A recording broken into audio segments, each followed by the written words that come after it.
c'est parti d'une expérience plus modeste en France et qui est peut-être à l'envers. C'est-à-dire qu'aujourd'hui, je pense que beaucoup de gens, de citoyens de cette planète, manquent de temps, sont séparés, ne voient plus le sens de ce qu'ils font. Et donc, on est parti sur une intuition très simple, de se dire qu'on allait partir plusieurs jours en marchant, ensemble, pour une raison très simple, c'est retrouver le temps de pouvoir dialoguer avec des personnes qu'on ne rencontrerait pas ailleurs. Donc des gens très différents. Quand on marche, et ben, vous voyez, ici on est habillés tous, c'est très difficile de nous distinguer. Donc c'est beaucoup plus facile aussi de pouvoir se parler. Le deuxième point qui était très important pour nous, c'était la beauté. C'est retrouver des endroits très beaux. Parce que la beauté, la poésie, je pense que ça crée, on en parlait hier, une émotion qui fait qu'on peut peut-être arriver à reprendre conscience avec des choses plus profondes, des choses plus humaines sur cette terre. Donc on a réuni tout ça et on est parti donc sur des sujets très différents. La liberté, le bonheur. Aujourd'hui ici c'est l'eau. Donc moi j'étais très touchée par l'invitation d'Alim, puisque ici on a justement la beauté d'un paysage extraordinaire qui est le désert, et je crois que quand on parle de l'eau dans le désert, on comprend de quoi on est en train de parler. Ce n'est plus seulement de la théorie, mais on touche à quelque chose de profond. Ici c'est un lieu extraordinaire d'échange. Donc toutes les cultures qui sont représentées ici et toute cette histoire des caravaniers, donc ça correspond vraiment à notre message. Et puis il y avait la tradition ici des Moussem qui est on fait la fête, mais on en profite aussi pour parler, pour dialoguer et pour construire des choses d'avenir. Donc c'est dans ces traces-là, dans cette piste-là qu'a voulu marcher chemin faisant sur le thème de l'eau. On en profite pour tous vous inviter à un dialogue qui aura lieu juste après. On parlera également des droits de la nature et également de l'écocide. Donc on voit bien que tous ces thèmes sont extrêmement liés et que la seule façon, me semble-t-il, d'en parler, c'est de se rencontrer. Quand on se rencontre, on comprend qu'on a énormément de choses en commun et beaucoup de désirs en commun d'une belle planète. Voilà. Merci, on retiendra, donc on applaudit d'abord. C'est magnifique, c'est dit en peu de mots, mais c'est très condensé comme message, et on retiendra toujours cette question de... Il faut prendre le temps. François Mitterrand disait il faut donner le temps au temps.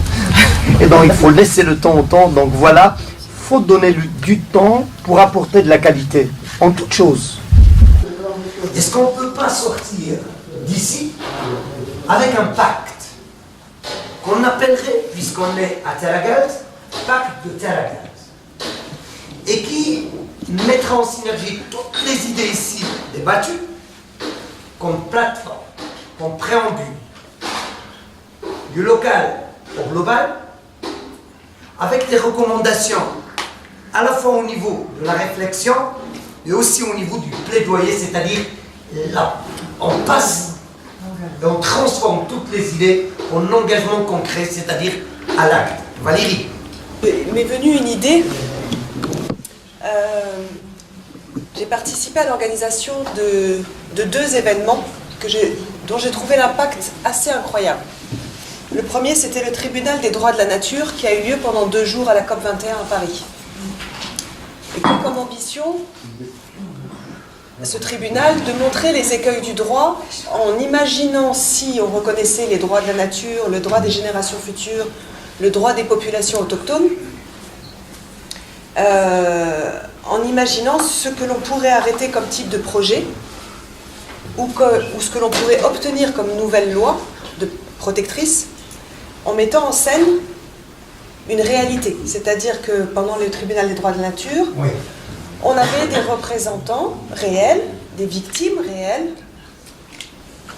du changement climatique, de la financiarisation de la nature, de barrages hydroélectriques, d'exploitation du soja dans l'Amazonie, de plateformes pétrolières, qui sont venus du monde entier pour témoigner. On en a fait un autre à Bonn, merci, pendant la COP23 et 2 autres avaient été faits en Amérique du Sud avant. On a aussi organisé le tribunal Monsanto, peut-être vous en avez entendu parler, qui pour le coup était intéressant parce que on a choisi des vrais juges, donc c'était pas un procès fictif, c'était des vrais juges, et on leur a dit vous ne donnez pas un verdict, parce que sinon on va nous dire c'est une mascarade. Vous nous donnez une opinion juridique, et une opinion juridique en droit, c'est utilisé en jurisprudence par n'importe quel juge du monde. Et c'était des juges de la Cour pénale internationale. Quand vous dites opinion, est-ce que je peux comprendre consultation? Voilà, mais comme ce sont des vrais juges, ce qu'ils disent a une valeur pour tous les juges du monde entier. D'accord? Et là aussi, on leur a demandé, M. Monsanto en tout cas, de dire s'ils violaient les droits fondamentaux des humains et de l'environnement, et si le crime d'écocide était reconnu, est-ce qu'ils seraient coupables? Et moi, ce qui me vient, parce que vous avez cette capacité ici avec Tara Galt, c'est que vous pourriez créer un tribunal des droits des oasis. Et ça là, rejoint l'idée dont voilà. on a parlé il y a 2 secondes. C'est vrai? C'est bien. Magnifique. Mais peut-être j'ai entendu votre idée parce que c'est venu dans ma tête là C'est la d'abord. télépathie, ça passe. L'idée qui se passe comme ça. Mais ce qui est important dans ces événements-là, c'est que ça attire les médias et que quand les médias s'y intéressent, les politiques s'y intéressent. Et c'est une manière de les interpeller qui n'est pas dans la résistance et dans la confrontation. Vous voyez ce que je veux dire? Vous les mettez face à leurs écueils. Vous les mettez en scène. Les médias du monde entier peuvent venir s'y intéresser. Nous, on a des protocoles qu'on peut vous aider. Je peux vous donner des protocoles pour créer ce genre d'événement. Et ensuite, quand ils commencent à être un peu interpellés, je peux même vous mettre en relation avec des associations qui peuvent vous aider à écrire des lois, des propositions. Mais il faut d'abord créer l'événement. L'événement. Oui.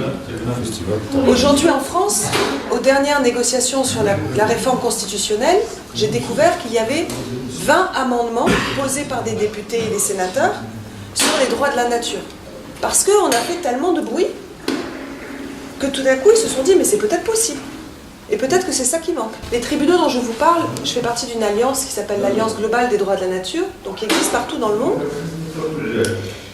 Et il y a des tribunaux locaux. Il y en a un en Australie, il y en a un en Équateur, il y en a eu un en Bolivie.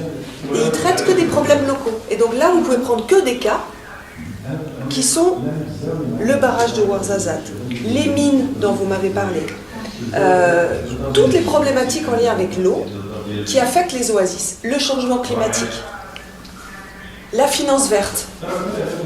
Il y a plein de thématiques que vous pouvez utiliser. On a plusieurs fois organisé dans le cadre des associations des droits de l'homme pour les femmes des procès, des tribunaux symboliques pour la violence à l'égard des femmes, par exemple.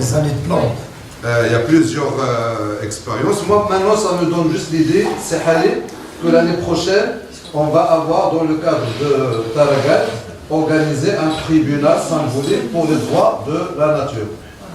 On s'inspire un peu. Hein? Oui.